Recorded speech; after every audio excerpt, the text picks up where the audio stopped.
Good evening, everyone. They say artificial intelligence is shaping the future of social media, where algorithms understand our behaviors better than we do ourselves. And in fact, that's very true. So, marketing enthusiast, first of all, I wish you all a very happy social media day. Welcome to the highly awaited webinar on driving engagement on social media with the power of artificial intelligence. I am your host for this exciting event and I'm thrilled to have you all here. My name is Janki Trivedi, and on behalf of iVipnin, I am privileged to accompany you on this explorative journey into the untapped power of AI. Building upon 7 years of consecutive success, this is eighth year that iVipnin celebrates Social Media Day Gujarat. Together, let us explore endless possibilities in this era of digital revolution. So, guys, let me take a moment to introduce you all to the main organizer of this event, iVipnin. The company is the pioneer of digital marketing training and consultation in southern Gujarat.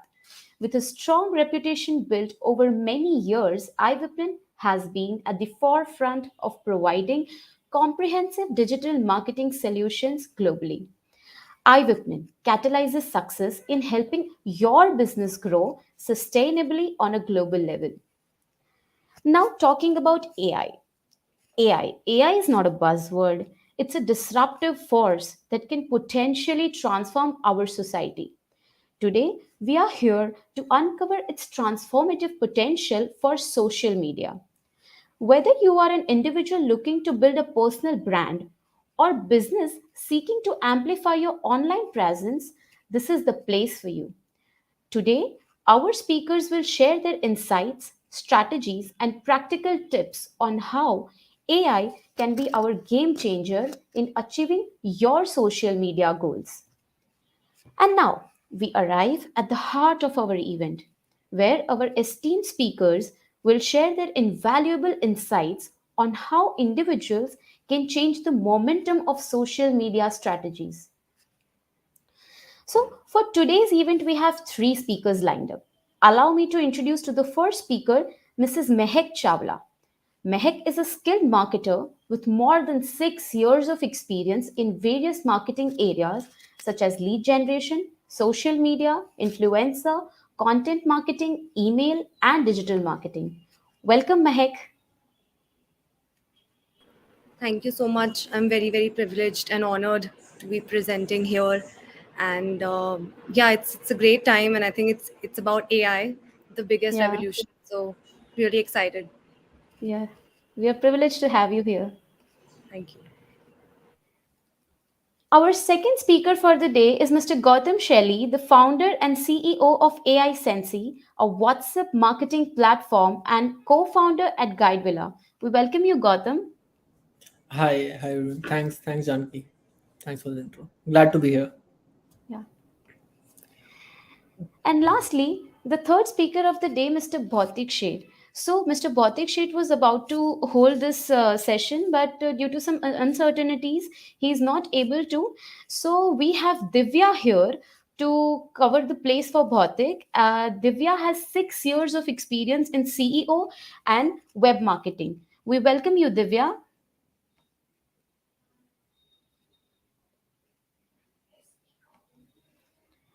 Okay, so wow, we actually have very profound speakers with us today. I'm already excited. So, as we begin the event, I would like to thank our esteemed partners of the event. Our associate partners are Prosmith, based in Ahmedabad, and AI Sensi, a WhatsApp marketing platform. And our other partners are SR Luthra Institute of Management, Surat, and BV Patel Institute of Management, Uka Tersaria University, Bardoli. So guys, before beginning the event, we proceed. I have few instructions for you. Please ensure that your microphone is muted throughout the session. If you have any queries, please jot them down and save them for the Q&A session we are going to have, or you can also submit your questions in the comment box. Additionally, we encourage you all to stay connected until the end to receive a participation certificate. Yeah, these will be awarded exclusively to those who remain with us until the end of the event. So, without any more delays, let's commence our session. I would like to throw a light on our first speaker, Mrs. Mehak Chawla. She possesses in depth understanding of inbound and outbound sales funnel.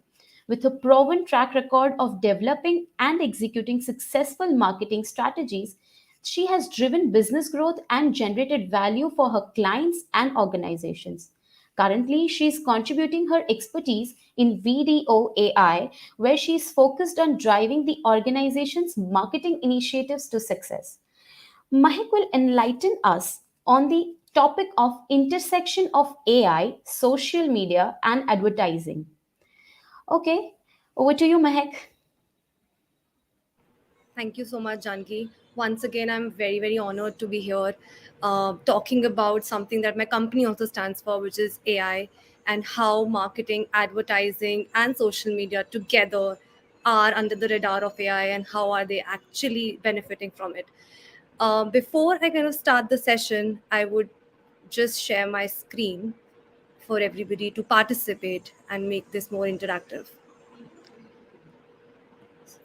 So before we start this, it's very essential for me to introduce myself to you. So while Janki has extensively provided you information about my work and how have I been contributing in the marketing and advertising segment, I think I should also let you know that AI has been a driving force for the company that I work in, which is Video.ai.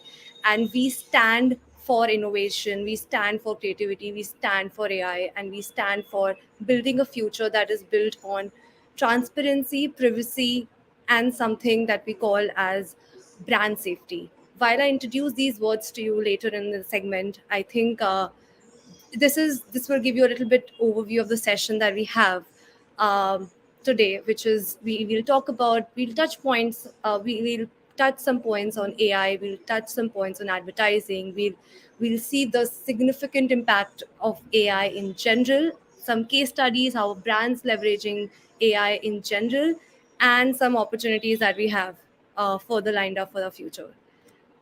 Without further ado, I'll quickly introduce you some rules of the session. I would love for everybody to participate, be very, very active, be respectful while engaging in the comments, and also just sit back, absorb the content that I have for you, reflect, and then see how you can utilize that information in the brands that you have been working for, or if you're starting afresh, you are at the right place.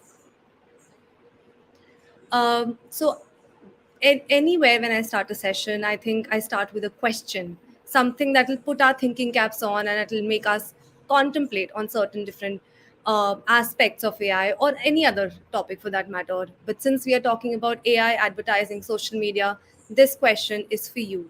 So please feel free to put down your comments, put down the answers in the comments, and let's just think and solve this dilemma that we have in front of us today. So imagine you work for an advertising platform that really heavily relies on targeted advertising algorithms to deliver personalized ads to the users. These algorithms analyze data, including browser history, social media activities, demographic information, and also what type of relevant ads to show to the user. But recently there have been concerns regarding privacy, ethical implications, and also how has this been affecting our daily day-to-day lives. So think and discuss. If you're sitting with a partner, if you're in office, discuss with your colleague, or if you're at home, just discuss and reflect. which option would you now choose? Would you continue leveraging the AI algorithms, or prioritize user safety and shoo away the AI? So whenever you think about these questions, uh, about this question, just think about these 4 points, which is ethical implications, user experience, your business revenue, and long-term suitability and sustainability. So I'll give you 2-3 minutes. I'll wait for the comments to start pouring in, and then we can discuss about this dilemma in depth.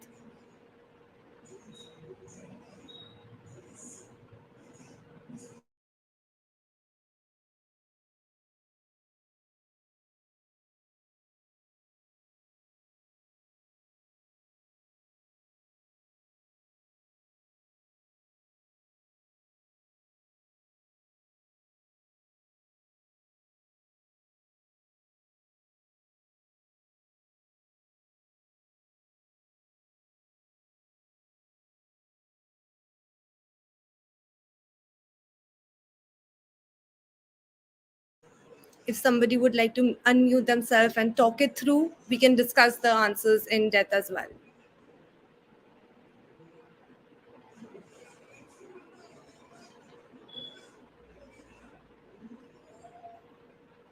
Janki, do we have any buddy who would like to unmute themselves? And if we can do that for them, I think it'll be great.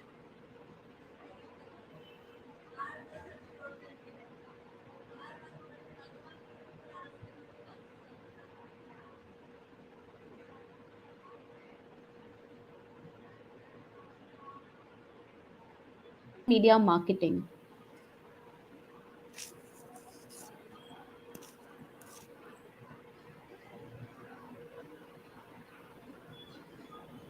Am I audible, Mahek? Yes, you are audible now. Yeah. So I was saying that there is a question Mr. Pravin Duolingo is asking, where can we start for social media marketing? Yeah, so I think I saw that question, and I'm going to take that after we complete what I've planned for you and the Q&A. Um, Okay, sure. right now, we can just focus on this question that we have for the audience, that how can this dilemma be Yeah. solved? So anybody from audience would like to throw a light on the questions Mahek is asking regarding the dilemma? You can answer right now. Guys, we have different setting for Q&A, so you can ask your questions over there. That's we will answer all your questions.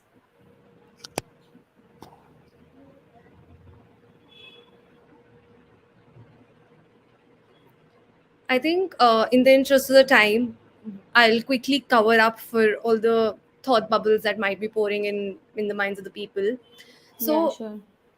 while it's a huge question that a lot of business owners and a lot of budding marketers might be thinking about, I think, just hold on to this question, and we'll quickly run through the presentation that I have for you, and then we can revisit this question, because at the end of this session, I'm sure that you're going to start thinking about this and probably have some potential answers for yourself as well. So I don't want to guide you right now. Probably we can come back to this later. But yeah, whatever thoughts that you have in your mind currently, just hold on to that, because I'm sure it's going to change a bit. So, while we talk about AI so much, what is AI in general? It's something that people have been asking me since a lot of time, and I think, by going by Google or going by Wikipedia, AI refers to simulation of human intelligence in machines that are programmed to think and learn like humans. So, it's a question that I have for you. So, if AI can actually think and learn like humans, why are humans depending on AI so much? Why, if it is built by humans to serve humans, I mean, don't you think that it's a little bit of contemplating questions that that we should have for ourselves whenever we think of this question, like, will AI replace humans' intelligence? It's something that we're going to discuss later on as well. So, but why AI? Why humans designed AI in general? I mean, what what actually made them realize the impact of AI? The thing was that we heavily emphasized on humans, we heavily focused on humans, and it obviously, anything related to human will take time. It'll be a little bit of, it'll cost us more, it'll demand more time, it'll make us invest a lot of our skills, our minds. So that's why AI came into the picture. We wanted, the world wanted easier, way out of problems. They wanted quicker results, they wanted efficient results, they wanted cost efficiency. That's why AI was born. And now currently AI has been serving in various industries. These five are the biggest industries: healthcare, media, advertising, finance, transportations, and manufacturing. In healthcare, while I know it's not precisely the topic that we're talking about, but I think it's very essential whenever we are speaking about AI to touch upon these industries as well. In healthcare, AI is enabling us to get our reports a little quicker, in a more efficient manner. While humans are prone to make mistakes, AI is there to resolve them and give you better reports. In media and advertising, you can now target the users that you want sitting at your home, even if it's in Canada, even if it's in UK. You can sit and target and also know what is actually making them click on an ad. What's the logic behind it? AI is there to help you out with it. In finance, AI is helping bankers, AI is helping our investments to be happening on a, on a very cost efficient and more conducive manner. Transportation, our policemen, our government is heavily emphasizing on the effects of AI so that they can track how many people are actually breaking traffic rules. In terms of making, automobiles, AI is also playing a very important role there, because this is the time when manufacturers like Tesla are actually using AI to make sure that their cars are in the right direction, or probably in the direction that humans actually want them to be. In manufacturing, AI is governing the mechanism of machines. They know how AI will help them manufacture better goods, better retails, and God knows, better cost as well. So this is why AI is really driving the entire world at this point in time.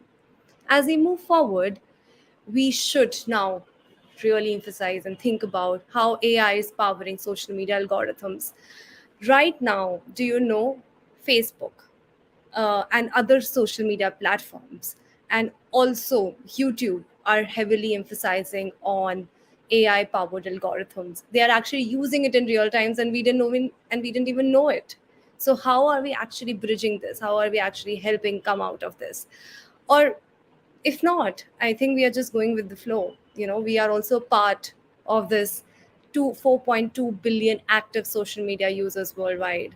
We are also powering these platforms to get a hang of us. And also, I think it's not just us. I think it's also about our habits, about user behavior. It's also about what type of content are we consuming. And that is why, according to Statista, 59% of global consumers want personalized recommendations. At this point in time, if I'm watching a video on, say, some shoes, I wouldn't be wanting an ad of watch to pop up. I would want something related to a shoe or a sandal or a footwear to pop up so that I can actually click on it and probably just gauge my interest. This is why our consumption patterns are also driving AI and social media algorithms in general. Facebook algorithms has more than 1 lakh factors so that in place, so that we get our personalized news feed or personalized Facebook feed that could actually help Facebook generate more than 6% increase in user engagement. It's only because we are demanding personalizations, we are demanding customization, we want content to be suiting our needs. That's why, and that's where AI plays a very heavy role. Also, there's a study by Adweek. It's a really nice publication in the US. If you have not really been following it, do follow it.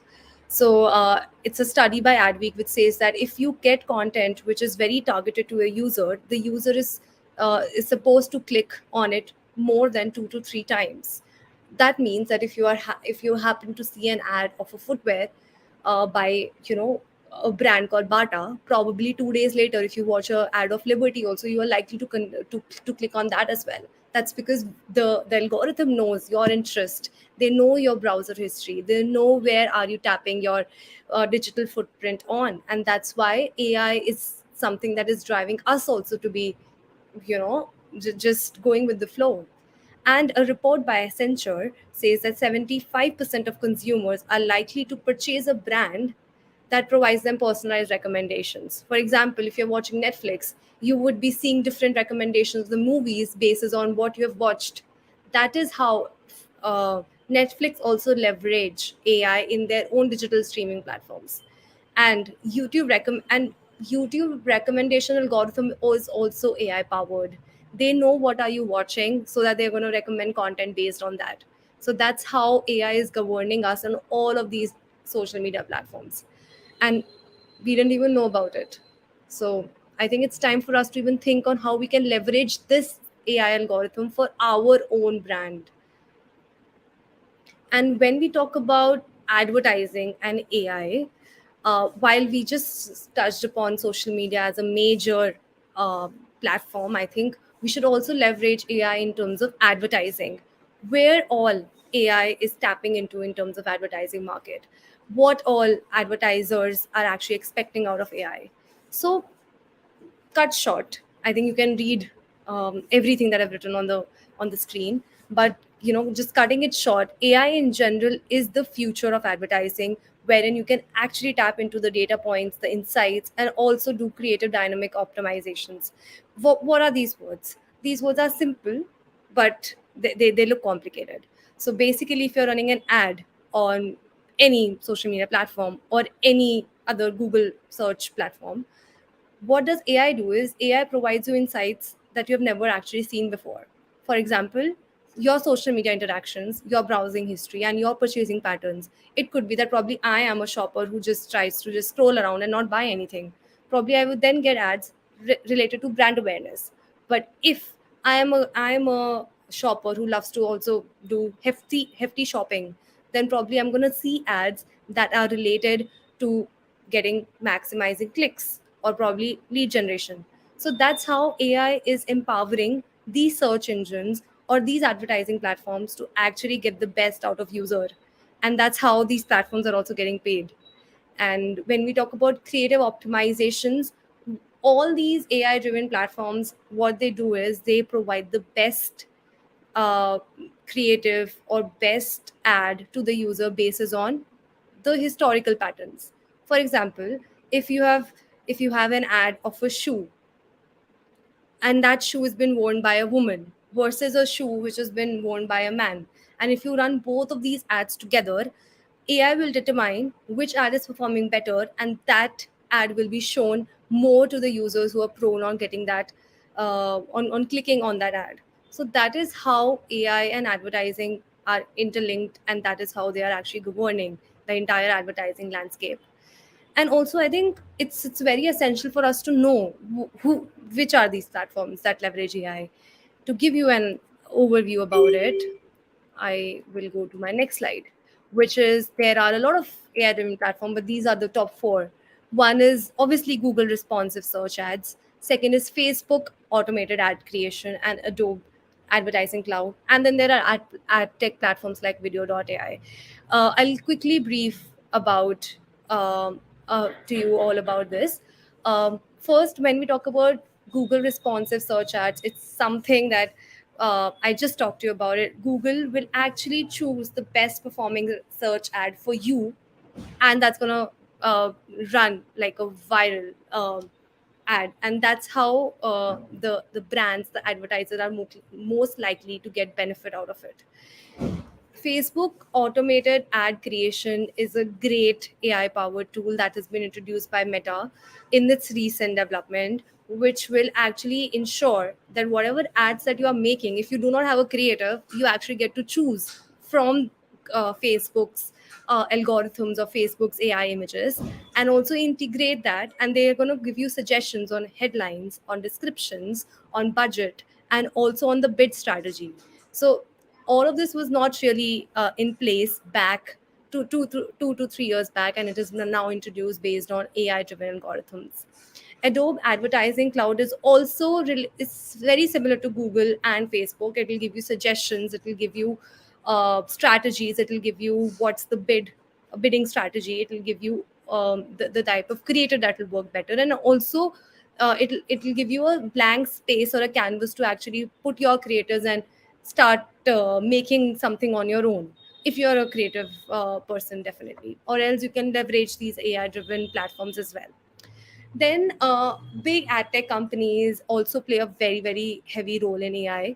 The company which is Video.ai, it actually helps users or brands to actually target their segment or the audience basis on AI algorithms.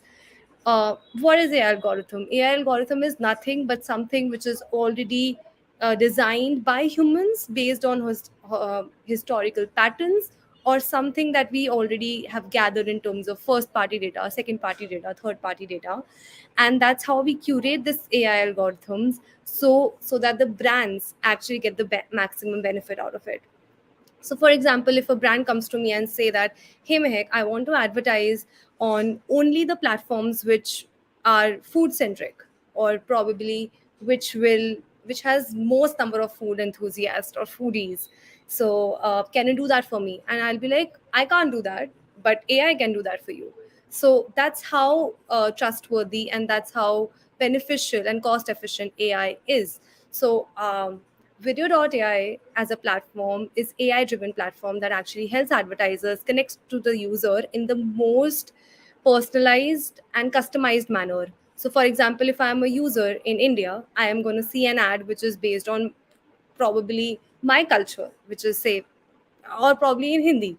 If I am somebody who is in Canada, I might be seeing it in a different language altogether. So Canada has two native speaking audiences, which is one is French and one is English. So probably if I'm sitting in Canada and I would be wanting to advertise my brand, which is, say, McDonald's, I would be probably advertising in French in one area and in English in the other area, and probably my food menu will also be different. So AI is the one who's going to determine which menu to be serving, which menu has to be shown on an ad in which country or in which area.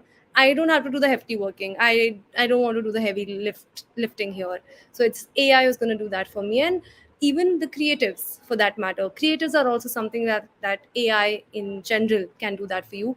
In the next slides, I'm going to also show you how Coca-Cola actually made an entire ad, not shooting anything, but only just typing and curating it using AI. Moving further, we also can't miss out on AI's benefit when we talk about insights, data, and analytics. What does AI have to do when we talk about analytics? So it helps you segment your audience better. It helps you define your audience better. It helps you define your audience personas better. It also helps you gauge the interest, the behaviors, the digital footprint of your users in a much more better manner. It also helps you do a sentimental analysis of your brand. What is that? It's nothing, but it's just how people are feeling about your brand. If for example, if Zomato puts up an ad, how are people reacting to it? AI helps us determine the sentiment analysis on a scale of 0 to 1. 1 is the highest, which is happiest. 0 is the one which is obviously despair. So that's how also, while audience segmentation, audience insights can work both on social media and advertising segment, brand sentiment and sentiment analysis and brand monitoring is really driven on social media lately. There are good brands and various brands who do that. One is Silver Push, and other one is Video.ai, who's going to help you out monitor your brand better.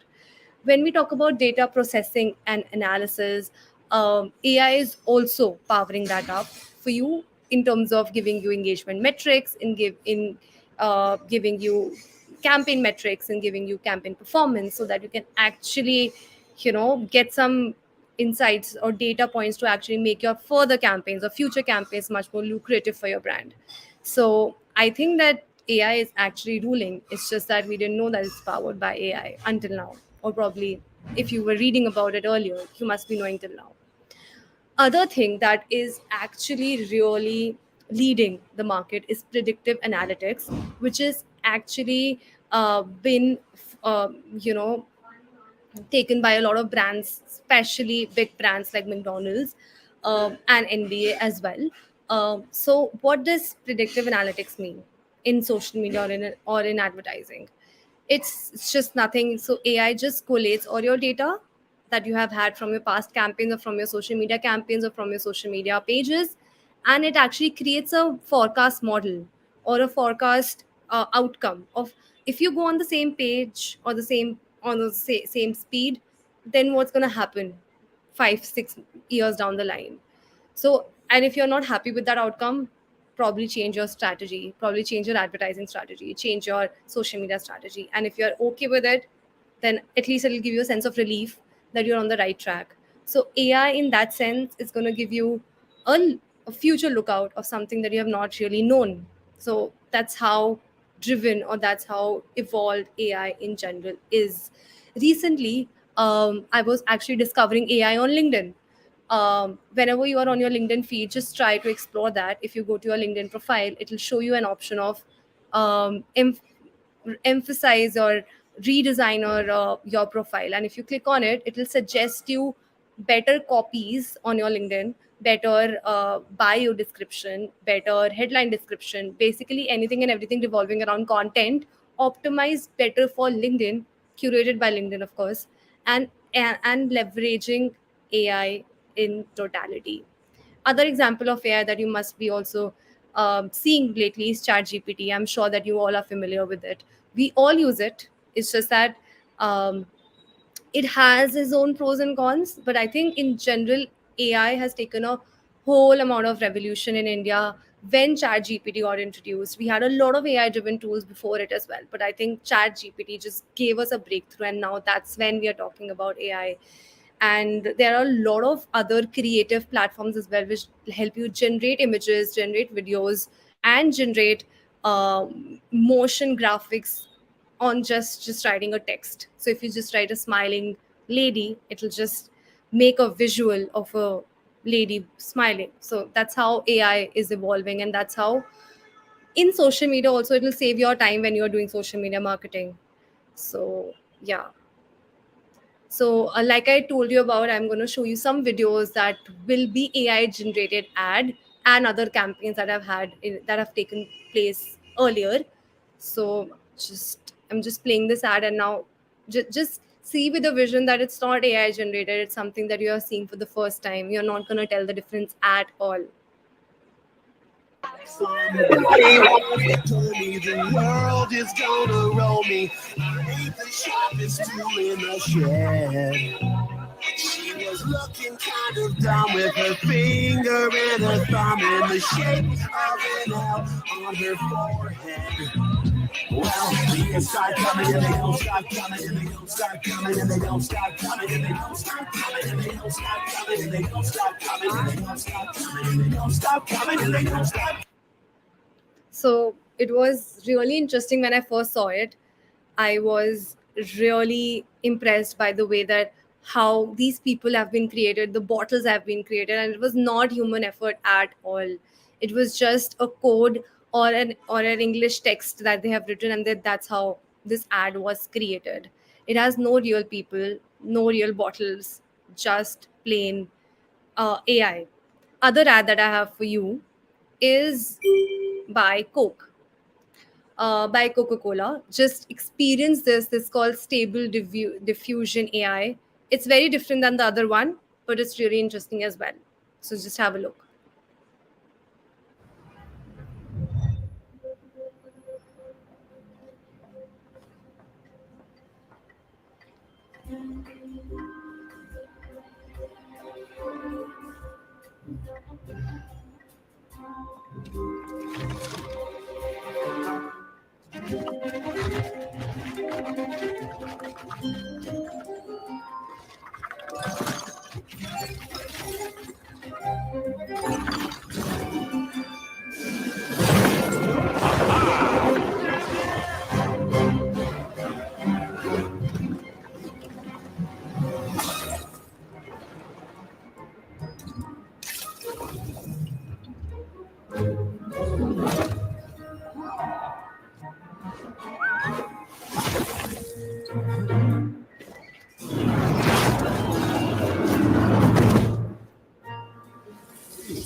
Yeah.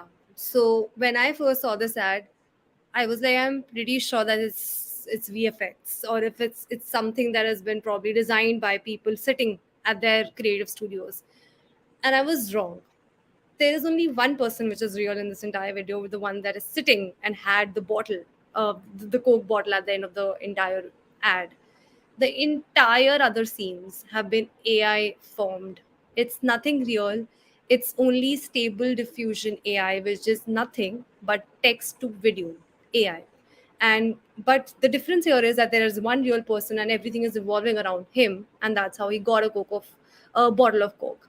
And even the images that you see that were actually creating a 3D effect in the background, those were all AI designed. It's nothing designed by humans. It's just written by humans and produced by an AI. It's just that both of the videos that I showed you, the earlier one had a different AI tool that they leveraged. This one's different.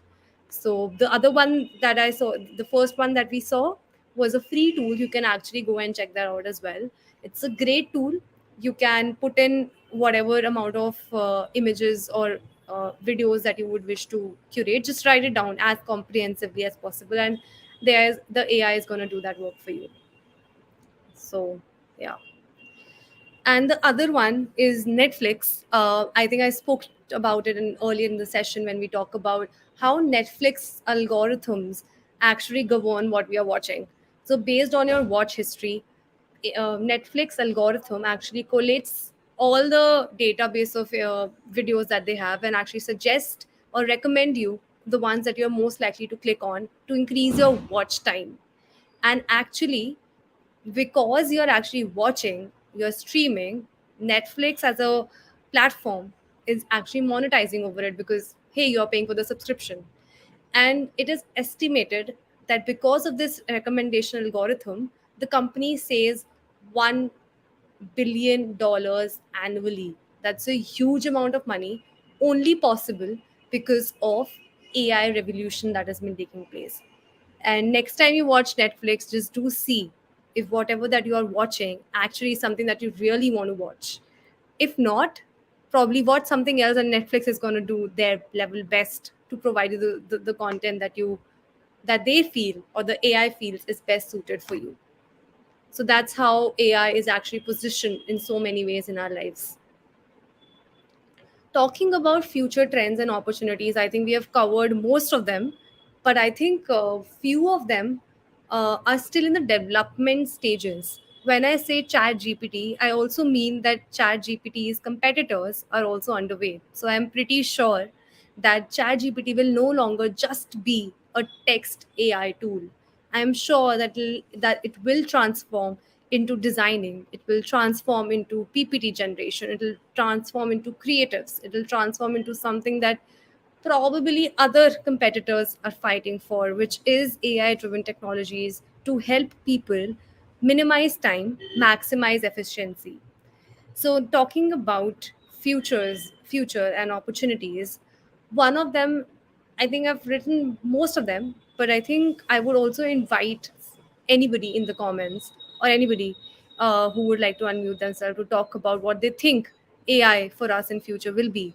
Because I'm pretty sure when we were very young, we used to think that in 2020 there will be flying cars. We were very, very opportunistic. We were very, very creative in our thinking. So if you feel that there will be a revolution by AI, and if you'd want something to happen, just put down your comments.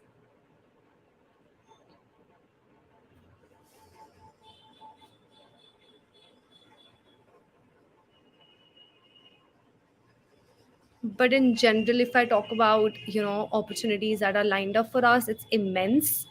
And if you're going to say that, will AI replace humans, my answer is no, because AI is something that will give you results, but you require somebody to monitor them. You require human intelligence behind it. You require humans to monitor, to actually support it, and actually present it. If there will be no humans, AI will no longer exist. So I think, if we think that AI will rule the world, definitely it will, but it'll rule the world with people, because there's no AI without people. So, whatever influencer marketing optimization few trends that we have, we require people for that. AI is gonna always be there to back you up with trends, with data points, with uh, amazing tat. But it's you who's gonna do the work. So it's very essential for us to always keep ourselves acquainted and abreast with the AI developments, and also keep on, you know, uh, developing the zeal to learn about it. Because if you are not going to learn about future trends, opportunities, you're going to actually take a step back and leave behind whatever that's left for you. So, just quickly, just going to skim through it. What are the challenges? Challenges, something that we spoke about in the dilemma, which was privacy. And I could see that somebody in the comments has written that they would choose privacy rather than AI. And I think it's highly debatable. And I also would feel that obviously user privacy would play a major role. But I think AI is here to stay. It's just that what type of AI are we leveraging for what type of work? So probably in future, or I think as we talk, there is an AI which is under development, or a tool that is under development to actually cure the privacy conflicts that we have currently. um, there can be ethical consideration, like we talked about privacy, security, but the way out of it currently is that we can heavily emphasize on GDPR regulations, and also think about how can human intervene when we talk about AI. So yeah, so wrapping up, this is all we discussed. If you have any questions, I know that I'm running out of time, and if there's any questions that you have for us, please put them in the comments, or you can also send us via other comment section that you have, probably YouTube or on LinkedIn if you're watching, and we will answer that for you. So here are my contact details in case somebody would want to get in touch with me or ask me these questions in person. I'm there to help you out with it. And once again, thank you so much for your active participation.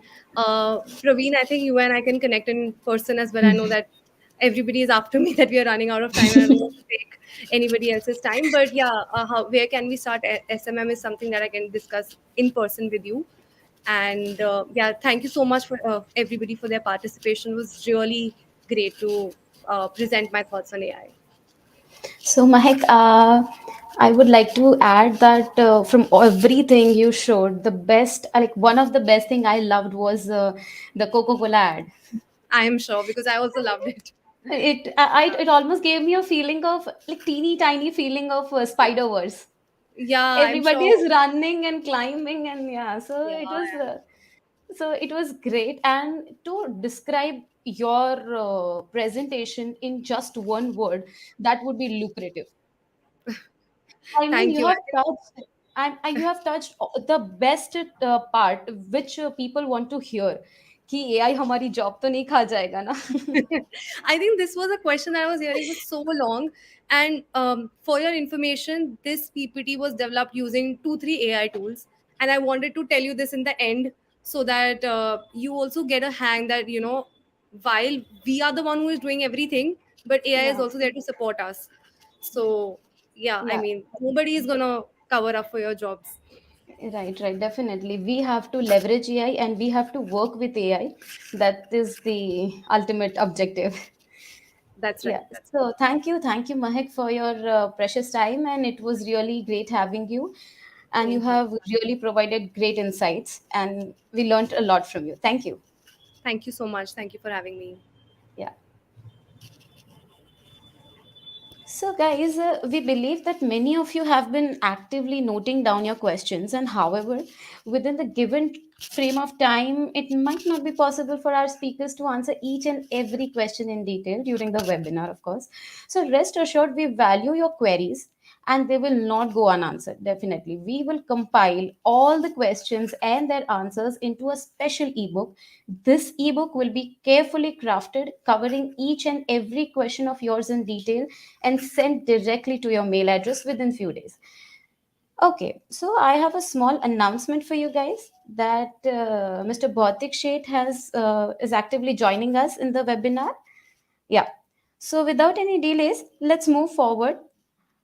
We have already learned that the power of AI, and now it's the time to understand that how do we implement that AI? How do we actually utilize that power into WhatsApp engagement for our businesses to grow?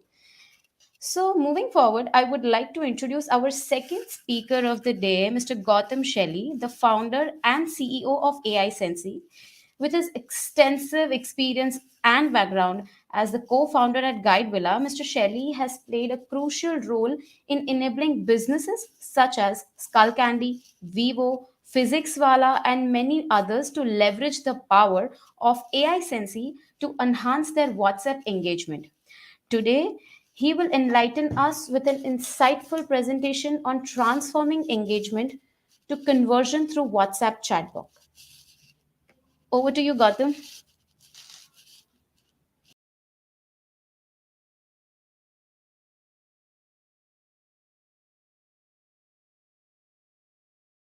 Mute yourself first.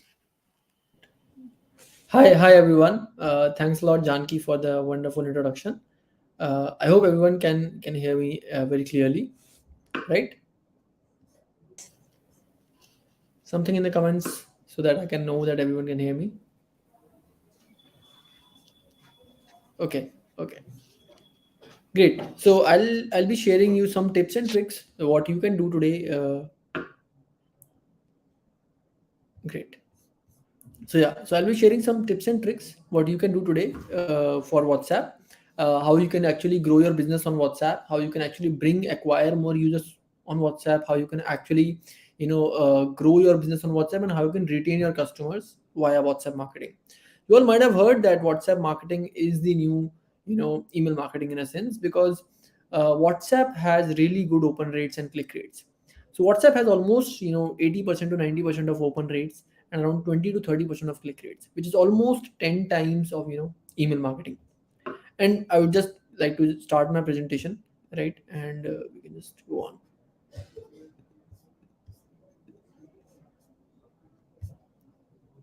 Great. So yeah, I'll share you some strategies.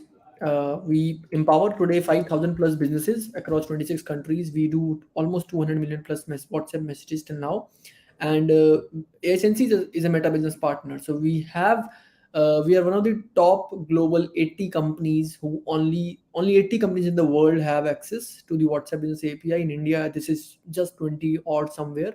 Amongst that, ASNC is one of the Meta business partners, and we empower more than 5,000 plus businesses, including Vivo, Skullcandy, SIUK, Rento Mojo, Costco. All of these businesses are also line our clientele. And we keep doing multiple events, in Gurgaon, in Surat, in Ahmedabad, in Mumbai, in Meta offices, on and off, to help people and businesses, drive WhatsApp engagement. Moving on further, I'll be talking majorly about acquisition, growth, retention. I'll split my dialogue into three halves. That is acquisition on WhatsApp, growth on WhatsApp, retention on WhatsApp, and let's go. I'll keep it a bit in a bit speedy manner so that you can just get quick insights. I'll try to get you this PDF by the end of this session, and also I'll show you the platform in 5 minutes later on in this session. So that is how I'm going to take you.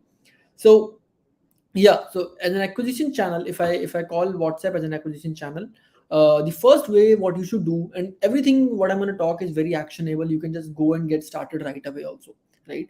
So the first thing you should actually do is you need to collect leads. Acquisition means collecting leads on WhatsApp. The best part about WhatsApp is that when someone messages you on your number, the best part about the WhatsApp Business API is that you get their number and you get their name. So you automatically generate a lead without them even submitting their information, because they're starting a chat. They are not, kind of, submitting or filling up a form. So now the first thing is user clicks a button on your website, and user basically, like you can see, this is the website of NMIMS. They have a website widget of WhatsApp, and they generate almost 800 to 1000 organic leads daily by just this button based widget, right? So you just send the message on WhatsApp, they click on the WhatsApp button, and leads get generated for your business. Moving on further, next, what you should do is you can generate QR codes and links. So you should definitely do this also. You should have your WhatsApp QR codes. So you can do this via the SNC platform. This is free of cost actually. We have tools for all of this. But the whole point is that once you install this QR code on your, on your promotional material, on your packaging, on your social media, so you again, it's an inbound lead generation for you. So that is something you can do. Like, this is Philips Machine Tools. They run their trade fair, trade shows and everything around, WhatsApp QR code, and they have a product that has, almost a value of 10 lakh rupees, and they get a lot of leads via these WhatsApp QR codes. So that is something what they do, right? Again, you can generate this very seamlessly. Third is WhatsApp links. So now WhatsApp links are really helpful, because again, you can share these links across your email footers, in your, messaging, all of the messaging that you're doing on social media platforms, and you can send them very seamlessly, so that you can start getting leads, right? The fourth and the most important thing, and the newest thing that has come up today, is click to WhatsApp ads, right? So you can run an ad on Facebook and Google, that basically, when someone clicks on it, they directly land on WhatsApp. And majorly on Facebook and Instagram, when you run this ad, you drive almost 5 times more leads than any other ads. And this is very much comes through our own experience, right? We have people who have spent more than 25 lakh rupees on ads, and they are getting amazing results, which is 3 to 5x lead generation and 2x conversions using click to WhatsApp ads. So definitely do try out and do a lot of budget for click to WhatsApp ads. So like Live Long Wealth is a company that is one of our clients. They drive a good number of leads via click to WhatsApp ads, and they spend lakhs of rupees in click to WhatsApp ads. What they further do is they have a chatbot also, which they have installed for click to WhatsApp ads for further conversion and qualification.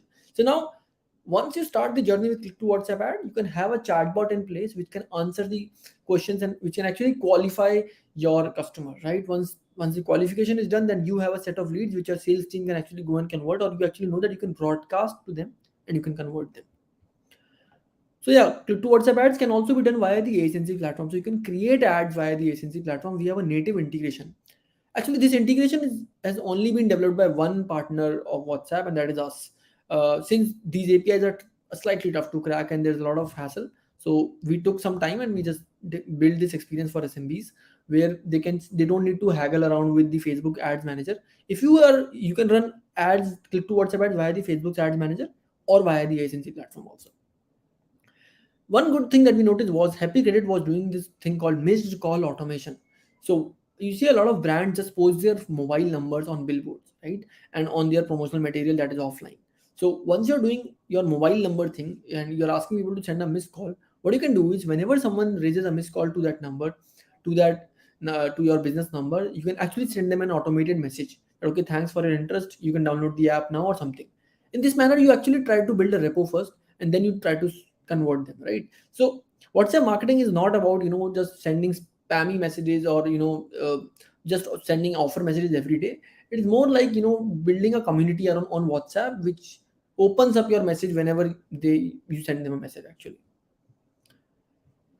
So yeah, next is the growth channel.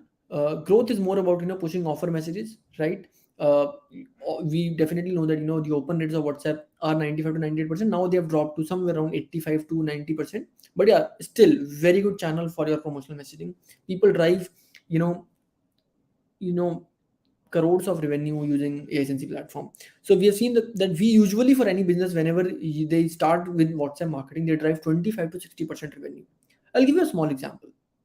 Let's suppose you broadcast a message to 1,000 people, and this is a marketing message which is 81 paisa, right? So if you broadcast a message to 1,000 people, right, now this is gonna you're gonna pay around 810 rupees somewhere out for that, right? Let's suppose you get an open rate of 80%, a click rate of 20%. Okay, now for 800 rupees you got a click rate of 20%, that was around 200 people, right? Let's suppose you have a product of 100 rupees, right? Very basic, I'm taking very basic examples, right?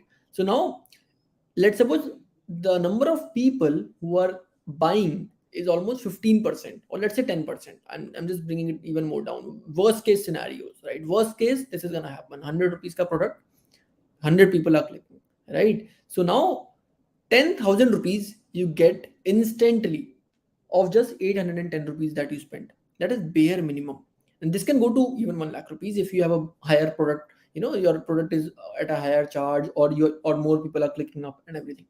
So that is what we need to understand. Any day you're gonna get 10x return, any day, right? So, and like Skullcandy drives 150 times ROI on WhatsApp. So WhatsApp is a very crucial channel today because we have time.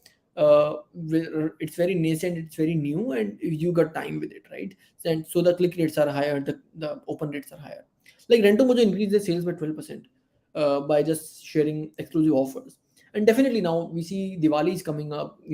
Once July starts up, your 15th August, your Diwali, and everything kind of comes into play, right? So that is what it is, right? Yeah. Can you give me 1 second? I'll just take 1 second.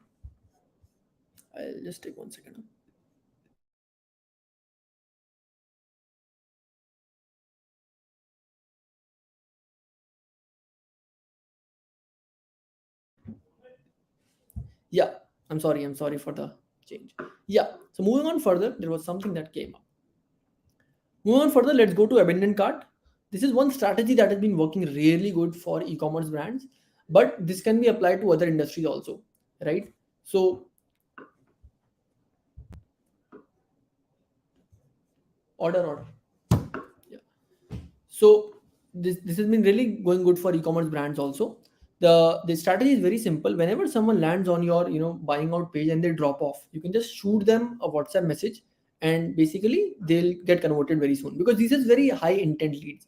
The same can be in education and fintech industry if you have multi-step forms.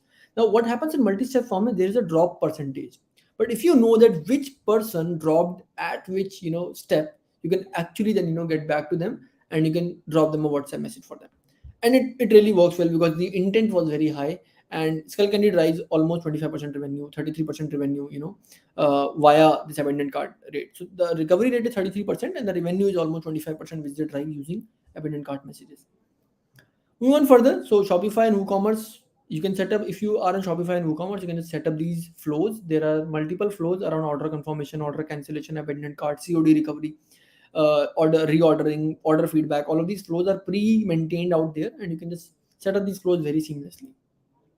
Like Kiro Superfood, repeat purchases has doubled by sending the right message at the right time, right? So order cancellation on COD reduced by 75%, abandoned cart increased by 30%, recovery increased by 30%. So it's very simple, right?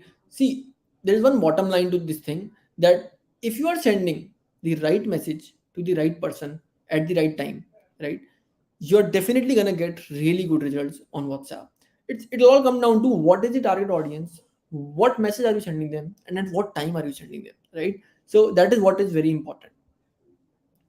And then there is retargeting. Now, retargeting is basically saying that I know their behavior. Let's suppose I broadcasted you a message and you clicked on my get discount or join now or interested thing, and now I know that, okay, this was the person who has clicked on interested and not yet taken any further step, or this was the person who has read but not clicked on this was the person who the message was delivered but they have not even read it, right? So when we have that clear segregation, so this is also something that is very seamlessly easily available. You can see that I'll be showing you that also. So once you know whom are you targeting and you know their previous behavior, you can retarget in a very smart manner. And I personally believe in retargeting because I know that once I know who is doing what, now it becomes easier to market them, right? I know if someone has clicked and they have not bought, I'll message them with something different. If someone has read and not clicked, I will message them with something different. Like in this first example, you can see we can send a quick reply message. Are you interested or are you not interested? If someone types interested, now either you can have a chatbot, or you can have a sales team, or you can have a retargeting second message. We can broadcast them a second message very seamlessly for your next steps. So yeah, this saw 35% hike in the show up rate once they started sending these retargeting messages. Like when we do webinars, we get a show up rate of 70%, just because of WhatsApp messaging, right? Just because of WhatsApp marketing. If there's sometimes what happens is the flows, if there is a new webinar and the flow is not set up and we send an email and the WhatsApp doesn't go through, the show up rate is not there. Then we broadcast very instantly and it goes through, by the way. So you'll not get blocked by this whole methodology. This is very official API. This is nothing bypassing. This is not bulk messaging. This is basically going via the official APIs actually. Moving on further, you can retarget it in very simple steps. You can see this is the platform. You can actually see what kind of users were there, who clicked, who didn't click, and all of that. And you can see the audience also, who was interested, who was not interested, and you can just retarget them very seamlessly from the platform itself. I'll be showing you the platform, so don't worry. So yeah. Moving further, next is WhatsApp Cart has now come up, right? WhatsApp Cart is a new feature that WhatsApp has rolled out. You can actually build catalogs and carts, and you can start selling on WhatsApp. This is something really new, and you should definitely try it out. Next is you can create catalogs, you can build flows, you can build chatbot flows very seamlessly using the SNC platform, and you can just do it. Moving on further, let's go to the retention channel. Retention basically means that now you have some acquired customers. You need to grow your average revenue per user. You need to grow the transaction from the existing user base. You need to retain them. You need to bring them back, and you need to have them buy again. Let's suppose you're selling a shampoo, right? Once you're selling a shampoo, you know that this shampoo will go out in 30 days. So if you send them a reorder message or a slight offer after 25 days, they are more likely to buy. And this is the first thing that you should actually try to retain a customer. You should send them the right message again at the right time, to the right person. Next is a feedback message. See, it's not always about trying to sell anything. If you're taking feedbacks, if you're sending order delivery notification, India is a very fearful country in a sense, right? If I order something from Myntra and I don't get a message, SMS or WhatsApp, I'm scared that if my order has been really booked or not, right? So and this happens with everyone, right? Everyone wants security in terms of their online buying, right? And if you're Myntra, it might work because you have an app and you have everything. But if you're not Myntra, then you need to give additional layers of security to the customer and additional layers of trust to the customer. And that is where this retention channel comes into play, right? You send a feedback message, you ask them for the right feedback, you send them delivery notifications and all of it. Like transactional messaging, right? So you send them the right message that your order has been delivered, your transaction has been completed, thank you for enrolling. All of these messages are very important because it's communication, right? It's like friendship. In friendship, you whenever you drop someone or someone goes home, you just text them and ask that have you reached home safely. It's like acting like that friend for a customer. So yeah, I think I've covered almost everything in the retention, growth, and acquisition channel. I'll quickly take you through the platform, not take too much of your time, just 5 minutes more, and I'll just take you to the platform. So yeah, this is the SNC platform. There are multiple features. There's live chat. In live chat, you can have chatbots, and you can have requesting. So the active column is basically for all those chats who are actually those users who are talking to the chatbot. Now, once the chatbot is stuck, these are the chats where the chatbot is not able to answer the questions. Hence, it goes to the requesting section, basically where your customer support agents can take over the chat. And intervened is basically saying that okay, these are the chats that I have intervened or someone else has intervened. So if I can see, I can just intervene any chat whichever I like. I can say, okay, this is the chat I'll just refresh this. So yeah. You go to requesting, I can go to Yash and I can click on intervene and I can actually intervene this chat. So once I intervene this chat, I can send some pre-made messages. Hi, how can I help you? All of that. Furthermore, I can add some tags. I can see some attributes. Using these attributes and tag, I can segregate this audience, right? Once I segregate this audience, I can actually broadcast them messages. I can see all the campaigns that have been sent to these users, right? I can transfer these chats to my different agents. I can see that which team members are online, which team members are not online. If I'm a manager, I can actually see chats intervened by other people also, and I can actually take over those chats if I wish to. And I can see the whole customer journey of this user. When was the chat intervened? When was it tag marked? All of it very seamlessly, very clearly here itself. So this is what the live chat dashboard looks like. Move on further to contacts page, I can import contacts via CSV. I can add contacts one by one. All of that can be done very seamlessly. I can furthermore filter out contacts. I can say, okay, the tag was, let's suppose, something else. You can say tag was 30 June demo. You can click on apply. I can choose all of them and I can, just broadcast a message to them very neatly from here itself. I can choose some template message and I can also enable click tracking. So all of this click you're seeing, this click tracking is enabled on these templates. I can choose a message. I can choose some attributes. I can choose their name and I can just configure this message and I can just broadcast this message to these users. I can also schedule these messages very seamlessly from here itself. Once I go to campaigns, I can actually see what was the status of my campaigns, how many people did click this campaign, how many times did they click. So I can see that Nathan clicked this campaign for 8 times, right?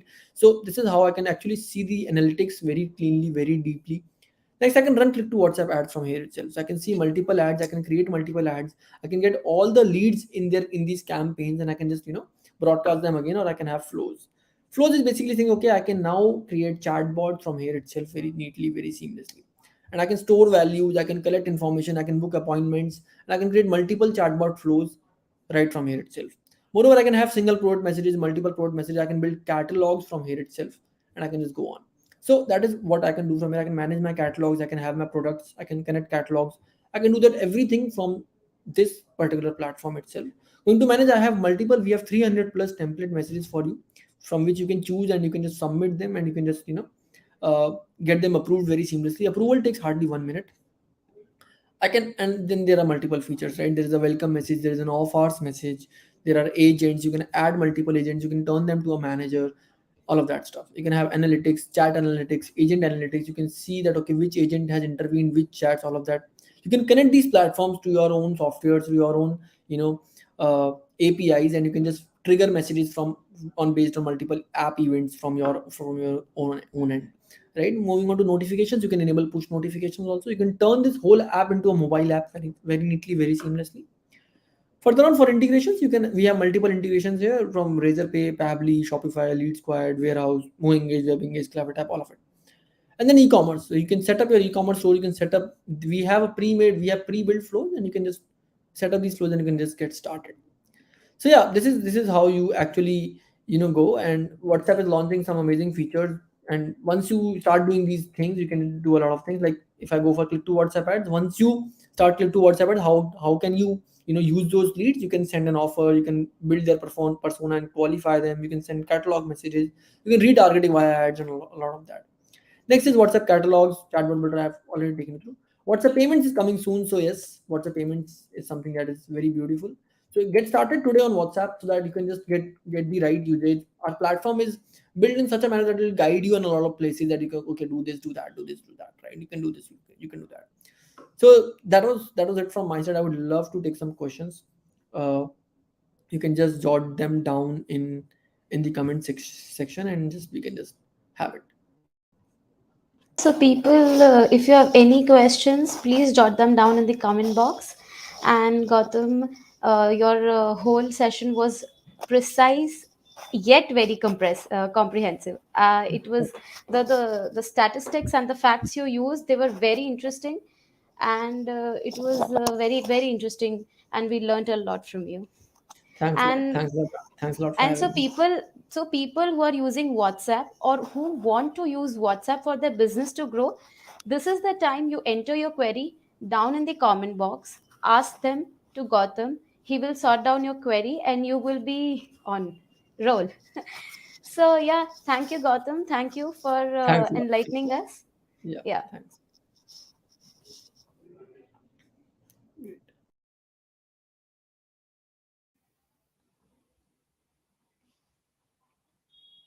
So, guys, our final speaker of the day will be Mr. Bhautik Sheth. We have understood how social media, WhatsApp, advertising, everything can leverage AI, but now it's the time to balance that alignment with the human behavior. With more than 16 years of experience, I welcome Mr. Bhautik Sheth. He has trained more than 60,000 people in digital marketing through seminars, webinars, workshops, and training programs on digital marketing at the national as well as international levels. He has been rendering his services as a digital marketing consultant to SMEs, large scale businesses, the service industry, and startups.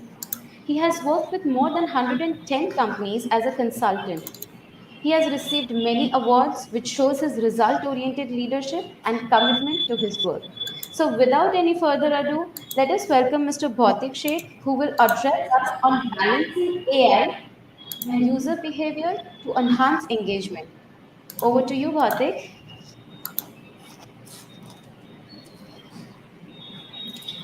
Okay, thank you so much, Janki, and a very good evening to all of you.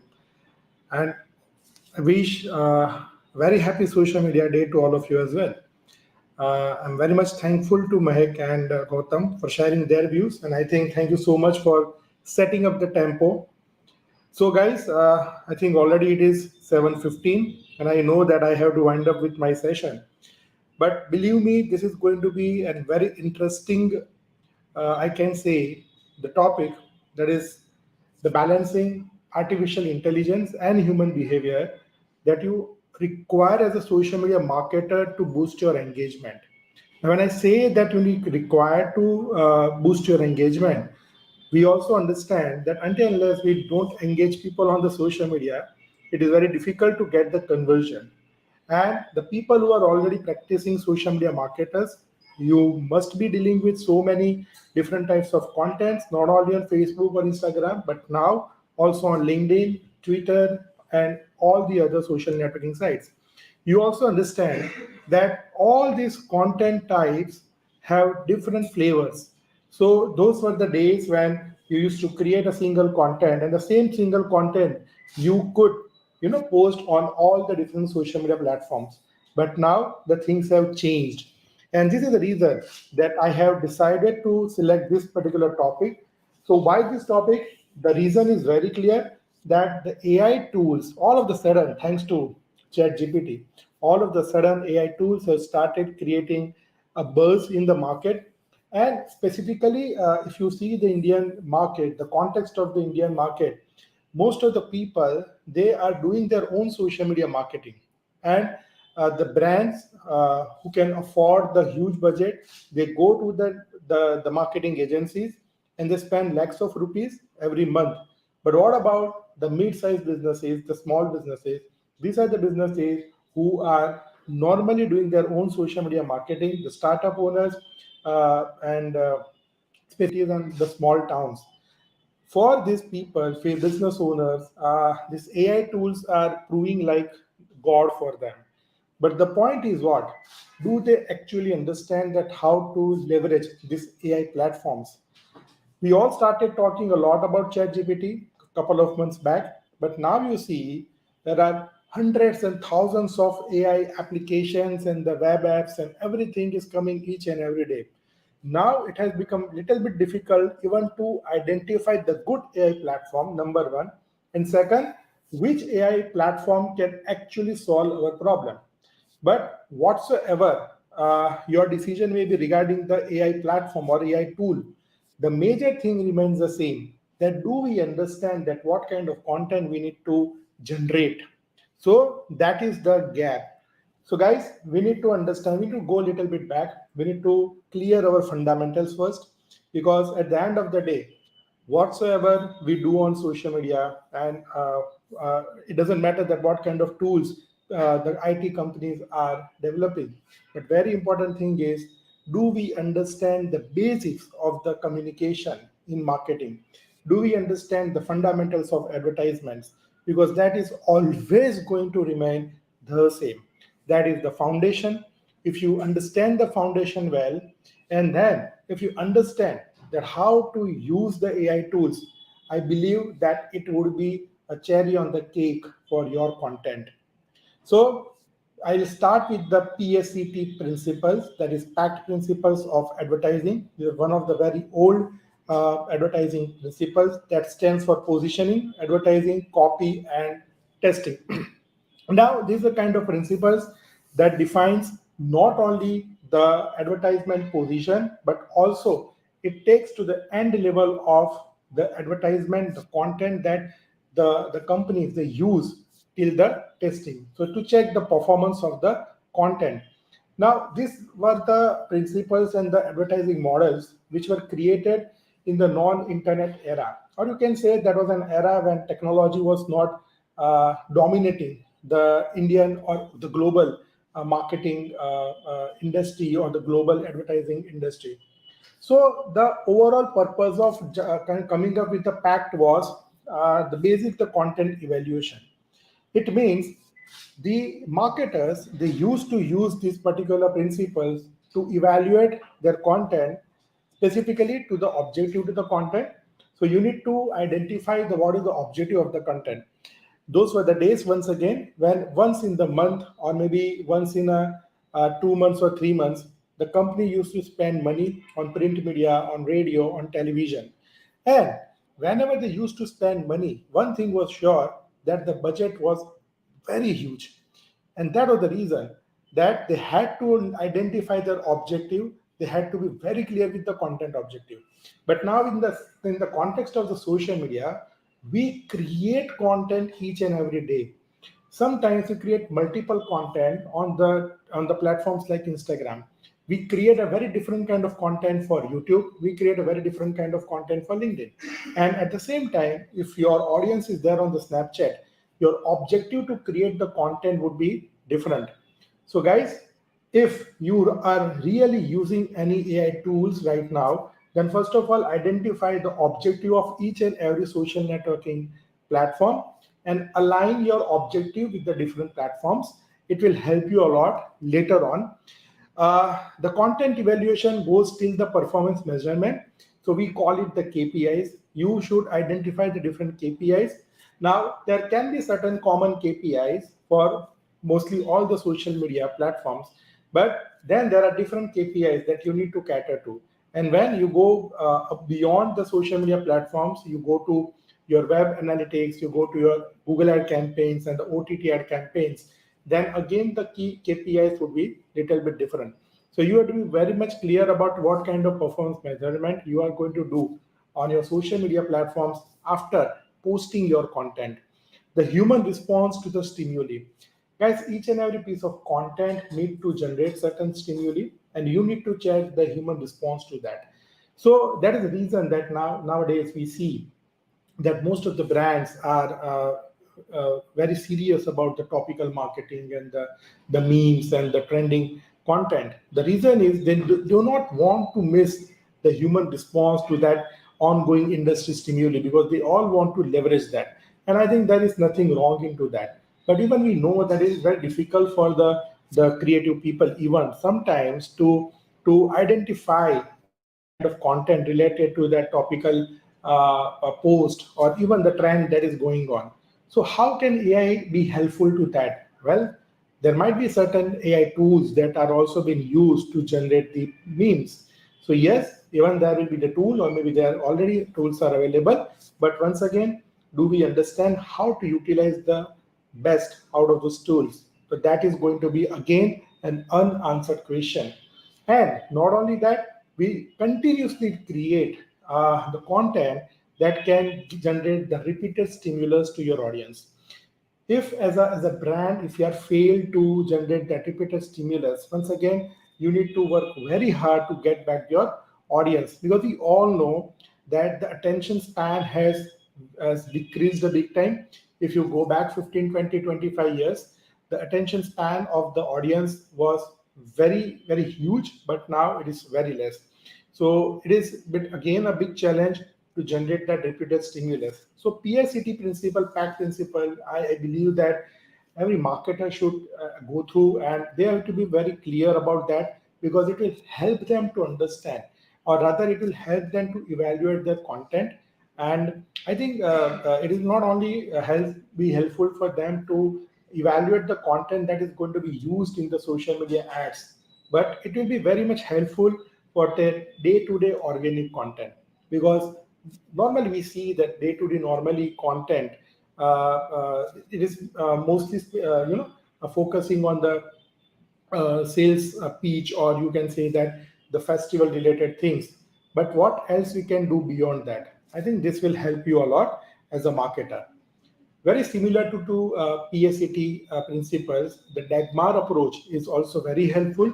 And this is another fundamental advertisement model that was very useful in the non-internet era.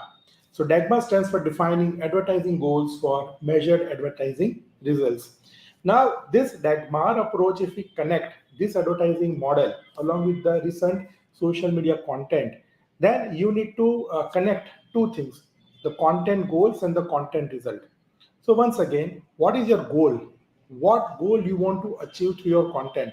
And after creating the content, when you post or maybe you run the ad campaigns on social media, what content result that you are expecting out of it? So this Dagmar approach will help you to bridge the gap between the content goals and content results. So now, from tomorrow, the month of July is going to start. I think this will be very helpful to you immediately if you will use this for your next month's content. So the content goals and the content result, it focuses on certain things like persuade a prospective customer, avoid false impressions and misinformation. This is again, these two things are very important, that how you are persuading your prospective customers through your content. If the goal of the content is aligned with the requirement or the need of your prospective customers, then the result of the content would be in the favor of the brand, right? So that is one of the things that Dagmar approach tells us. Second thing, if you really want, you are very concerned about the results of each and every content, then this particular approach suggests that you should avoid the false impressions and spreading the misinformation. So let me tell you one thing: even if you're writing that you are the best this and that, or you are the leading company of this and that, or you're number one company of this and that, this can generate the kind of false impression, or maybe this can be the misinformation to your audience, because while you're writing that you are leading, you are best, or maybe you are the number one company of something, you also need to prove that along with some the factual evidence. If you do not have something, then you should avoid writing such a thing into your content. The very solid CTA, call to actions, are always going to be the key, right? When you do your social media marketing. And if you generate a strong and solid CTA, that will help to generate more conversions. So Dagmar also says that how your target audience is going to buy your product. Now, buying the product in this era of social networking sites or the marketing on social media is all about creating a solid CTA. So I'll show you some examples after a few minutes, and it will help you to understand that what CTA can do. Okay, then the brand recognition. Do you create the kind of content that helps your audience to recognize your brand? Now, the point is that whenever we talk about the brand and we talk about the branding, we put a lot of emphasis on the colors of the brand and the logo and the symbol of the brand, right? They're very similar, like I'm wearing my brand t-shirt. But this is a very common thing that even the marketers are giving a lot of emphasis on their creatives on the social media. So is it really required? Is that the only thing that will help people to recognize your brand? Or do you really work very hard on the brand elements of your company that lately you want to communicate through your social media platforms? If you will understand the difference between these two things, I think it will become very easy for you to help people recognize your brand through your digital communication, through your social media, and it won't be something that you're sticking up with your brand colors or if you're highlighting your logo each and every time, right? So this is again social media. People do not wish to see one thing each and every day.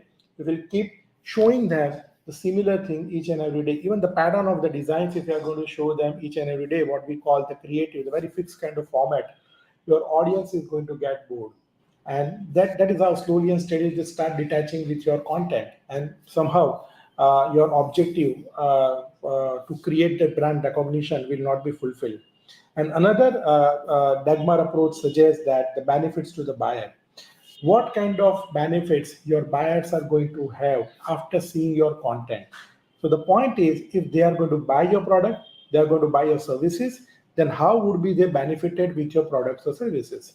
So if at all you are not talking about the benefits and the advantages that your buyers would have after buying your products and services, then again it is not going to generate the kind of overall result for your company. And I think it is also not going to help you to get the very good content result in terms of the performance. So these are certain points that I think the old Dagmar approach is suggesting, that when it was the time of the non-internet era and the brands were only using the traditional media for advertisement, because at that time the media was used only for the publicity and the advertisement. But now if you connect the same models with your recent social media communication, this would be your first step. And now you have to connect it with the AI. So these things will help you to make you understand that whenever AI tools are generating certain kind of content as per your requirement, what things the AI tools should consider. These all things you need to make sure that AI tools should consider at the time of generating the content. Now, as we know that artificial intelligence is not the original intelligence, or natural intelligence, it's an artificial intelligence, right? So you cannot expect the softwares to understand everything that you as a marketer, as a human being, you want to create. Now, this will become your role as a marketer, as a social media marketer, to understand all these things and then guide or command your AI tools that can help you create the kind of content that will fulfill your such basic content requirement that was once upon the time was used for the traditional advertising media platforms. So if we create certain kind of messages through these AI tools, so what kind of appeals normally as a marketer we need to focus on? So there are basically four different major types of appeals, and there are so many subtypes of appeals within this major types of appeals. Like you see that there's a rational message, the appeal of the rational appeal, what you call it normally. So rational means the content that generates buying motives. So what kind of content is basically generating that buying motives? So after seeing the content, your audience should feel, no, this is clear. I need to buy this product. Why? Because this justifies everything. It makes sense. The content should make sense to your audience. If audience is seeing that, yeah, that is making sense, then I think you are always going to have that result. In the say of creativity, you cannot kill the rationality. And this mistake is being done by so many big agencies even. And in the name of the creativity, they forget a one very crucial appeal, that you also need to generate that reason in the mindset of your audience that will push them to come and buy your product. So one appeal of your content can be rational appeal. Another would be emotional appeal.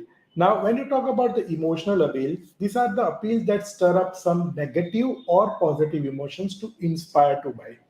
Now, when I say inspire to buy, it can be buying your message that you are trying to pass through your content. It does not mean that buying the product or service, but whatever message you are giving, it is going to be bought by the people.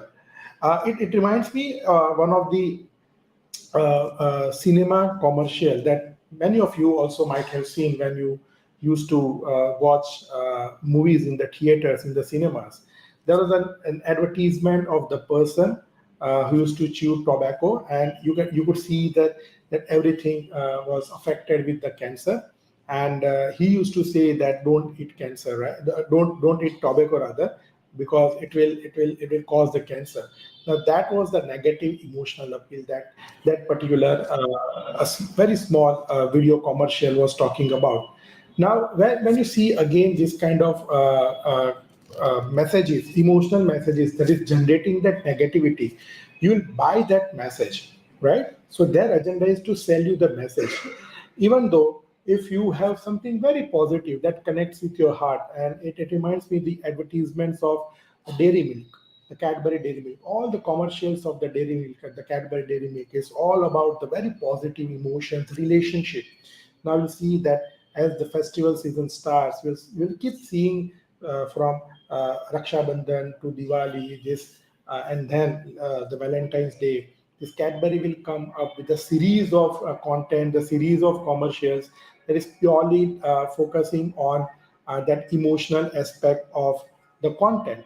Then comes direct and indirect content. Direct is something that clearly communicate with consumers about a given need followed by a message. Whereas indirect is very opposite to that. It do not emphasize a human need but hint at a need of it.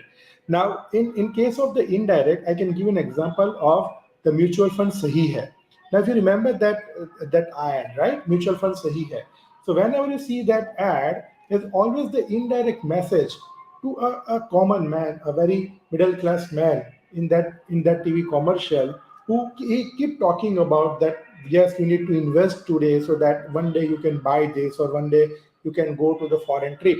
So that is the indirect message appeal. So there are so many different types of appeal within these four major message appeals. And I think if you are creating the content on social media as well, you need to focus on any of these appeals. Mind well, it may not be possible to use any of the appeals in your day-to-day content. But yeah, when you are coming up with some campaigns, when you are running some ads or maybe the organic campaigns, you can definitely look after to use any of the appeals because these appeals will connect directly to your audience. Now, if you talk about the major types of social media content, these are the major type that almost all the social media platforms they use, right? Text content and the image, video content, music content. These are the four. It all started with the text content when ChatGPT came and it started giving you the reason. And before that, there's so many other AI-based writing tools like Write Sonic and other writer and all those tools that the agency people, I think so many people working in the agency, they used to buy those, subscribe to those tools, and they used to take the help. But overall, not everybody was quite satisfied with the kind of output that these AI tools used to generate. But now it is not limited to text. You have image, you have video, you have music. There are different things that we require for our day-to-day social media content creation. And to help us, we have almost all different kind of tools available. But how you can take the advantage of all these tools if you know how to write the prompt. So prompt is the bridge. This is the bridge that is going to help you, right? Connect that human touch with your content, or the kind of, you can say, the human characteristics, your consumers characteristic, your audience behavior, everything you can connect with this prompt to the AI tools. If you learn the art of prompt, I think you will be going in the very right direction. Mind well, all these AI tools are right now in the very naive stage. They are almost into the beta stage. Now, slowly and steady, they are going further. Second thing is, all these tools are also focusing on the machine learning and kind of they're the self-learning tools, and that is what the AI is all about. They keep learning by themselves, and the more and more people are going to use the different tools, and you can say that all the tools will become solid day by day.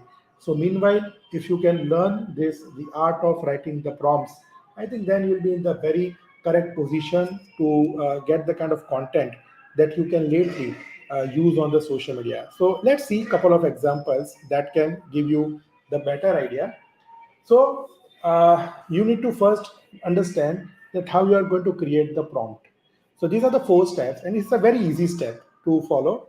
And I think these steps will give you a clear-cut idea that how can I write the prompt. The first step to create the prompt is to identify your target audience. Just go and check who is your target audience.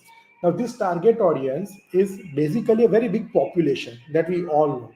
Because the bigger the population, the chances of you to reach out to your audience would be higher. So when you start a business, you know that which is your population, and that will be your target audience only. It can be smaller in the size or it can be larger in the size, but at least you should be very much aware that who is your target audience. After identifying your target audience, the second thing that you can do is you can specify the target cohorts.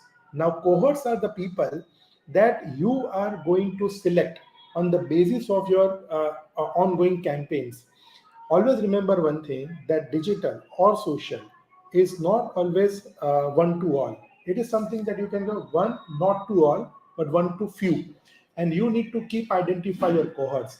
If your today's cohort to create the content is maybe the working professionals, tomorrow it would be the businessman, day after tomorrow it would be the working female with the age group between 25 to 45. So you need to identify your cohorts each and every week or maybe each and every day, and after that you can shift to your third step, that is creating the customer profile. So guys, if you want to target today the businessman or tomorrow maybe the female, the working female between the age group of 25 to 45, you need to learn to create their customer profile. And this customer profile hugely depends on two things. Number one, the data that is that you have with you of your existing customers, and second thing, the data that you can get from your website and from your social media analytics. Get the data from there, collect the data from your existing customers, merge the data, try to understand the pattern, try to understand their psychography, their demography, their geography, the behavioristic approach, everything. If you can learn, and then if you create a very niche profile, then and then only you will go to the last step, that is, then you have to identify the content appeal and goal. Now you have to go back to identify what content appeal you are going to use out of these four, and what is your goal. You only want to reach out to your audience with your message, you want to engage them with your social media content, or you really want to get the conversion. So that would be coming at the fourth step. So this is the way you can create your prompt. Now, when it comes to AI tools and the prompt, as I say, there are hundreds of AI tools available to create the content. But if you see, there are certain reliable tools like ChatGPT is one of them. Obviously, Midjourney is taking the pace very fast, and Midjourney, I think, is going to change the way people have seen the emergence of these AI tools. Synthesia is there, Canva is there, HumanPal is there. So there are so many. So these are some of the tools that I have just written over here. And don't worry, I'm not going to show you how to use these tools, but yeah, I have some comparison using some of the tools, and I'll show you that what kind of mistakes we can avoid. I'm going to show you, I'm going to comparatively going to show by showing you the outcomes, the results that will make you understand that how the minor changes in the prompting can really give you the result that actually will help your audience to engage with your content. So this is first of all the chat GPT prompt. Now this is a very simple prompt that fulfills the fundamental need to write the Facebook post for the announcement. Deliberately in my some of the examples I have done my typo, the kind of error. I just wanted to see, and I just wanted to even show to you guys that whether this typo makes any difference in the outcome or not. But fortunately, the AI tools are smart enough to understand that they are ignoring the typo. They understand what exactly you are trying to convey. So these prompts, if you cannot read, I can read it out. That write a short I have written instead of short. Write a short Facebook caption announcing upcoming new batch for Master Digital Marketing course. Call 98256 56211 for more details. Keep the length of the caption within 160 characters. This is my command that I have given to ChatGPT, and now you can see read what prompt, what ultimate the content that ChatGPT is created to me. Exciting news! Join our upcoming Master Digital Marketing course. Limited is available. Call the number for details and then one hashtag. And if you see, there are two emojis also being used by the chat gpt. So this is my one prompt. Now I am refining my prompt. It is more defined prompt. It is informing about the target audience, message goal, and the content appeal as well. Another thing that I made sure that I did not write the phone number. In the initial prompt, I specified my phone number. In my second, I'm not going to mention my phone number, but I'm going to tell them, the, hey, write a CTA. Now, how my second prompt is seen. So this prompt is act as a social media marketing head of the company with over 15 years of experience. Write a Facebook caption to announce upcoming master digital marketing course. The target audience is startup owners whose age is between 25 to 35 years. Add an emotional appeal to the caption showing a great concern for their business. Add a killer CTA, that is call to action. Don't use hashtags and emojis. Keep the caption limited to 160 characters. Now, in this thing, although I mentioned don't use the emojis, but as you can see now in the reply, ChatGPT is showing that. So, what is the ultimate answer? Now, this you can identify the difference. Attention, startup owners, level up your business game with our master digital marketing course. Now, this business game is something that connects the startup owners with their own business. Hence, it is one of the factors that the Chat GPT has connected with my prompt. We understand your dreams, another emotional content, your passion, and your business. Join us now and take your business to the new heights. Every startup owners, they are very curious and very keen to take their business to the next height very fast in no time, right? And then, as I mentioned, add a killer CTA call to action, then reserve your spot today. So that is the kind of FOMO that you have to reserve today itself. And because I did not mention any phone number or the link, there's in the bracket CTA link that you have to put. Now, guys, if you compare this and the previous one, you can definitely see the second one will be far better. It is having that emotional appeal, and I can directly copy this the caption, and I can use not only on Facebook but maybe with all my different social media platforms along with my creative.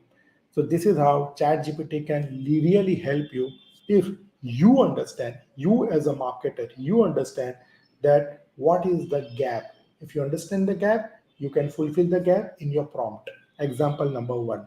Let's go to the example number two. Now this is a Canva. So Canva also gives you this option as an application that can help you generate the images out of the text. So this is the first prompt on Canva, a very simple prompt to generate an image from the text, though the image also shows a boy writing and the prompt is about reading. If you can read down there below these images, the prompt is a boy reading a book. Simple, a boy reading a book.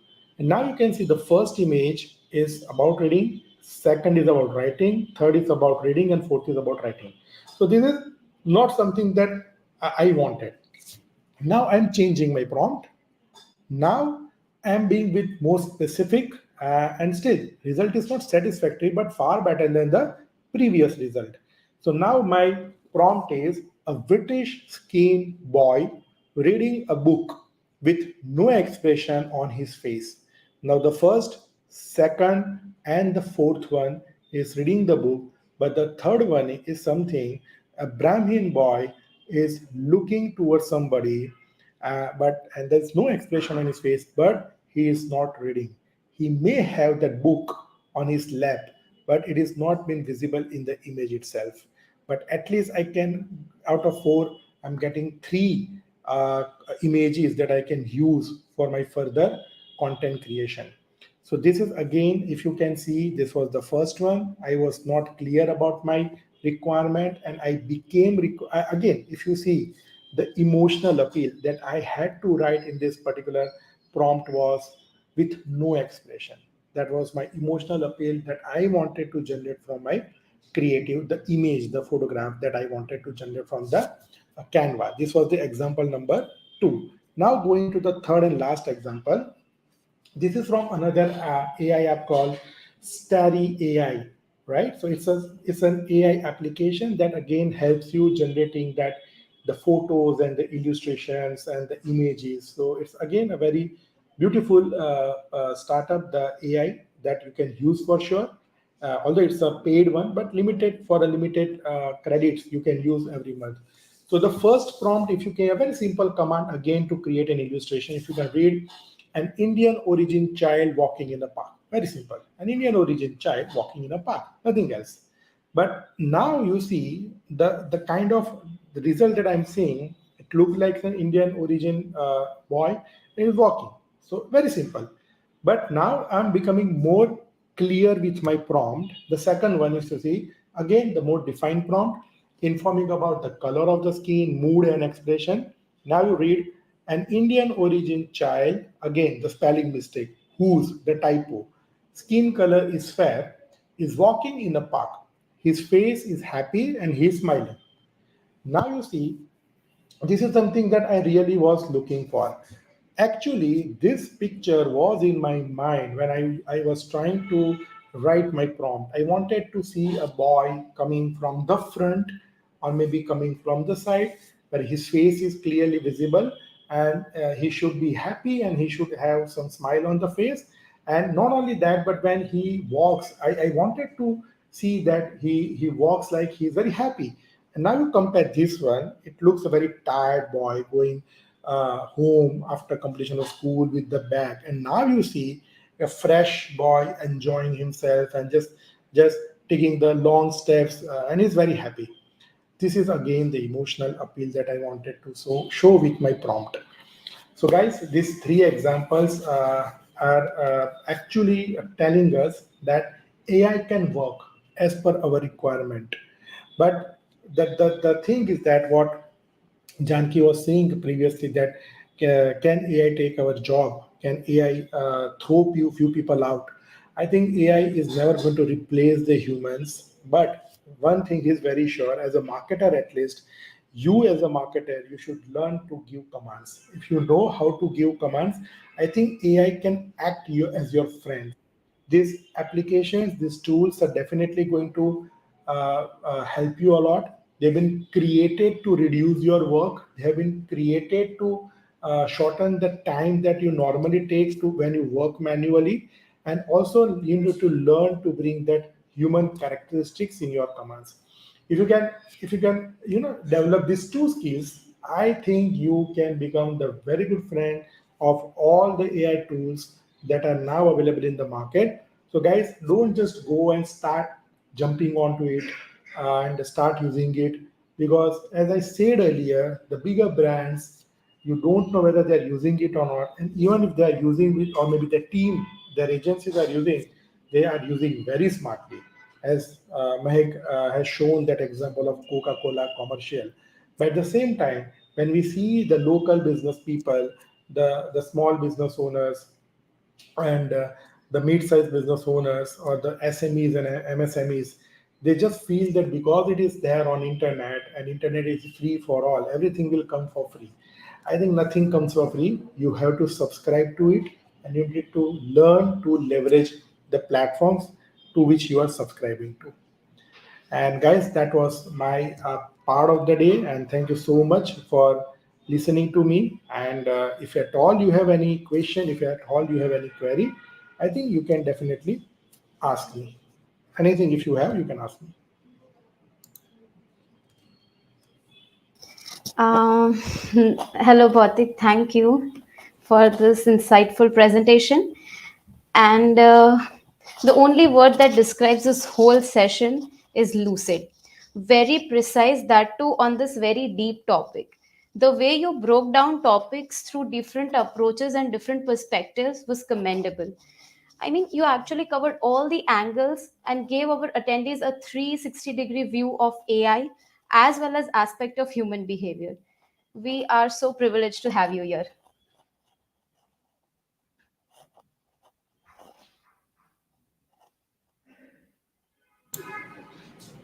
Okay, Sonu. So I'll take your message to the company, and don't worry.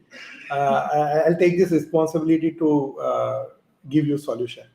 But yeah, the purpose was very clear. We just wanted to communicate one very clear and simple message, that this is the time we all need to uplift ourselves.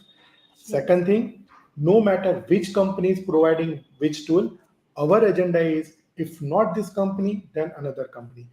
Please understand one thing, guys, because I have spent so many years in this industry. I've seen so many things. It has transformed from one to another. Now the transformation is very fast.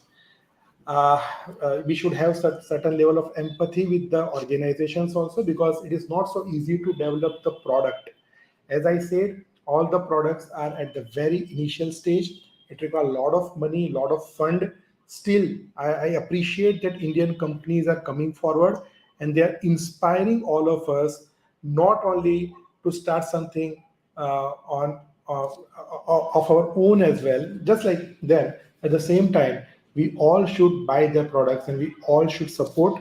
Well, anyway, we are the customers of AI Sensei as well, and we are using it very effectively. And I think you will be. We will help you to solve your question problem. Don't worry. So.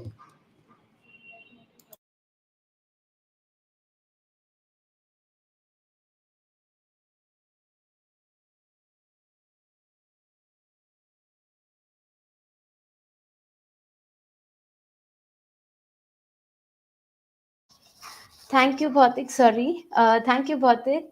It was nice to have you here with so much of understanding and so much of experience. It was really great to have you. Thank you. So, guys, now we come to the end of the event. And on behalf of the organizing committee, I would like to extend a warm and heartfelt gratitude to all of you for participating in this remarkable webinar. First and foremost, our deepest appreciation goes to our esteemed speakers. We are immensely grateful for your time, expertise, and insightful presentations. A special word of thanks goes to our associate partners and partners for their generous support. Furthermore, I want to acknowledge the technical team's impeccable webinar management. And lastly, I would like to express my deepest gratitude to all of you attendees. Thank you. Your active participation, insightful questions, and enthusiasm made this webinar very engaging and interactive, and that too, especially on a Friday evening. Thank you. It was a great learning experience with you all, and we are leaving with the hope of meeting you next year again for the 9th Social Media Day. Yeah.